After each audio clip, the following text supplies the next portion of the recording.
Alors, les enfants. Oui, non, pas les enfants. C'est pas une histoire pour les enfants, c'est une histoire pour les vieux pervers et les vieux obsédés. Parce que la scène suivante est un petit peu érotique. Il va y avoir de la banane, de la chantilly, de la marmelade et beaucoup d'orgasmes. Margot va se mettre à jouir comme jamais. Pourquoi? Parce que qu'est-ce qu'il y avait derrière la porte? Il y avait une machine pour se téléporter avec des mallettes remplies d'argent. Et Brad et Marco, qui est Marco?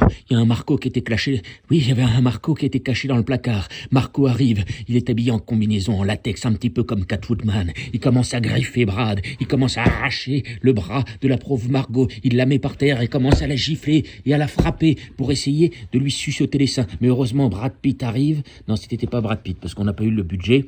Donc c'est Brad, un jeune comédien qui vient de la province, qui s'appelle Benjamin, enfin peu importe. On va l'appeler Brad parce que c'est un petit peu plus poétique. Donc il y a Brad qui décide de mettre son costume de Batman, et alors là, il attrape une matraque, et là, paf, il assomme Marco, il lui met la matraque dans le derrière, et alors là, avec Margot, il grimpe dans la machine à se téléporter sur une autre planète, il se téléporte sur la planète XBUVY, alors on peut l'appeler aussi la planète marmelade, et je vais vous expliquer pourquoi on appelle cette planète la planète marmelade. C'est assez simple. Il y a un jour un paysan qui s'appelait Jean, et Jean était dans sa maison de campagne en train de regarder les étoiles, et un peu comme Louis de Funès et Jean Carmet, il s'est mis à péter dans tous les sens, et alors là, une soucoupe volante est arrivée au même moment. Alors, c'est pas au moment où il pétait que la soucoupe volante est arrivée, c'est quand il s'est mis à faire du saxophone. Il a pris un saxophone, et alors là, il y a une soucoupe volante qui est arrivée, et l'extraterrestre est sorti de sa soucoupe volante, et il dit: bonjour monsieur Jean, est-ce que vous voulez venir avec nous sur la galaxie Marmelade? Alors il a dit: mais qu'est-ce que c'est que la galaxie Marmelade? Et puis c'est la première fois que je vois un homme qui a un nez rose, c'est un petit peu bizarre. Bon, pourquoi pas, je n'ai jamais été dans l'espace, je veux bien grimper dans votre Cadillac volante, enfin votre soucoupe volante, elle est belle. Qui est le designer? Elle est de quelle époque? Là, l'extraterrestre sympathise avec Jean. Il lui dit: bah, vous savez, monsieur, c'est une soucoupe volante B12000. B12000, c'est le meilleur modèle. C'est fabriqué un peu. C'est l'équivalent de Cadillac sur notre planète. Hein. Ils font des soucoupes volantes qui sont confortables avec un jacuzzi à l'arrière. Vous pouvez avoir le grand modèle, le yacht, la soucoupe volante un peu yacht, avec une piscine chauffante, avec un terrain de tennis. Salle de cinéma, du bowling, mais enfin là, moi j'ai pris le petit modèle, il y a juste le jacuzzi, donc si vous voulez, pendant le voyage, on va se faire masser par des déesses qui viennent de l'espace, elles ont 3 paires de seins, et il y en a une qui a des seins poilus, vous allez voir, c'est magnifique, des seins poilus. Alors là, j'en dis: oui, non, mais moi c'est pas trop mon truc, les seins poilus, je suis plutôt pour une belle poitrine italienne, avec de la chantilly. Là, l'extraterrestre lui dit: ne vous inquiétez pas, on va téléporter une italienne dans le jacuzzi, vous pourrez faire des choses extraordinaires avec elle. Alors là, Jean est heureux, il grimpe dans la soucoupe volante, il se met dans le jacuzzi, l'italienne arrive avec des fesses gourmandes, elle commence à lui faire une bonne petite turlute.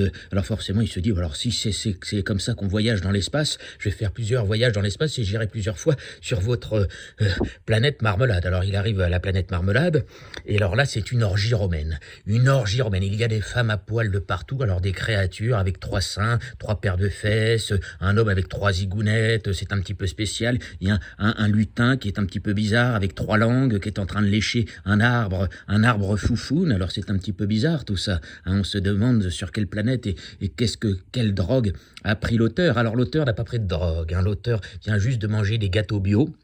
Mais je suis pas sûr qu'ils étaient réellement bio, et je sais pas ce qu'il y avait dans mon lait. Alors donc du coup, au départ, je devais vous raconter l'histoire de Margot. Alors on revient sur Margot. C'était une petite ellipse temporelle. Voilà, Jean est sur la planète Marmelade, ne vous inquiétez pas, il est entre de bonnes mains. Une extraterrestre avec 4 paires de seins est en train de mettre de la marmelade sur ses seins et est en train de profiter. Alors Margot vient de se faire libérer par Brad. Brad a cadenassé, il a mis des menottes à Marco qui avait essayé d'attraper Margot, et donc ils ont décidé de grimper sur cette machine pour se téléporter sur une autre planète. Non, ils ne se téléportent pas sur... Non, ils vont pas se téléporter sur une autre planète. Il faut suivre, il faut m'écouter. Ils vont aller en Suisse. Ils arrivent en Suisse, il fait frais, l'air est bon, il n'y a pas de pollution.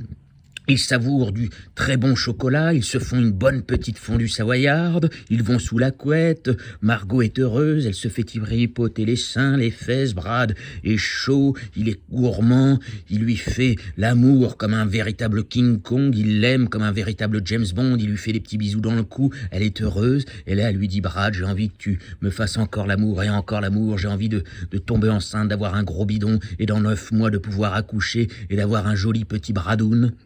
Alors là, Brad lui dit, oui, non, mais pour l'instant, tu sais, je viens de commencer ma carrière, je n'ai pas d'appartement, je suis un petit peu fauché, il faut que je demande à mon capitaine une augmentation, pour l'instant c'est un petit peu compliqué, j'ai une voiture de fonction, mais elle tombe souvent en panne, je sais pas si c'est une bonne idée que tu m'épouses. Et là, Margot lui dit, mais Brad, j'ai pas envie d'épouser un jet-setter, j'ai pas envie d'épouser un homme qui soit riche, je veux juste épouser un homme qui ait un grand cœur, comme toi, tu m'as sauvé la vie et je t'aime.